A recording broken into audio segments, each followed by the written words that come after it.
Mithila recording studio Bihar Sharif.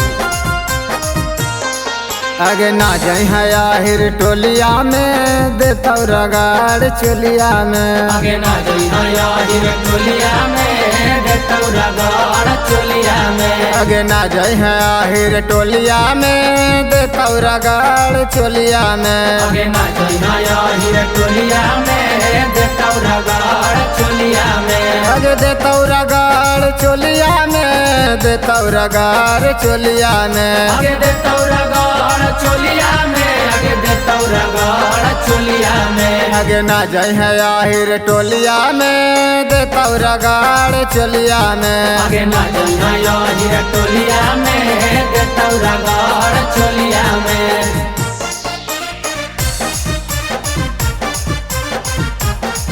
आगे ना जाना आहिर टोलिया में देता रगाड़ चोलिया में। आगे ना जाना आहिर टोलिया में देता रगाड़ चोलिया में। आगे कमरा पकड़ के रंगवा डाल देता चोली में। बुरा नहीं मानी है छौड़िया सो के होली में। अरे कमरा पकड़ के रंगवा डाल देता चोली में।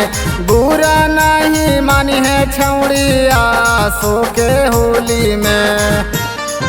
आगे ना जाई है आहिर टोली में देता रगाड़ चोली में। आगे ना जाई है आहिर टोली में देता रगाड़ चोली में। आगे ना जाई है आहिर टोली में देता रगाड़ चोली में। आगे ना जाई है आहिर टोली में देता रगाड़ चोली में।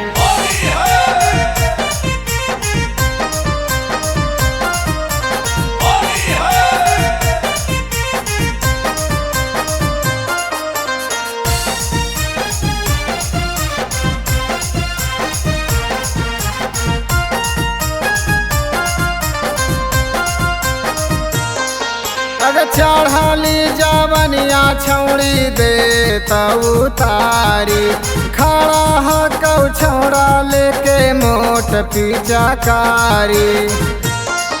अगर चढ़ाली जवनिया छौड़ी देता उतारी। लेके छौड़ा खड़ा हकौ मोट पिचकारी। आगे ना जाई है आहिर टोली में पंकजवा डालता चोली में। आगे ना जाई है आहिर टोली में पंकजवा डालता चोली में। आगे ना जाई है आहिर टोली में पंकजवा डालता चोली में। आगे ना जाई है आहिर टोली में पंकजवा डालता चोली में।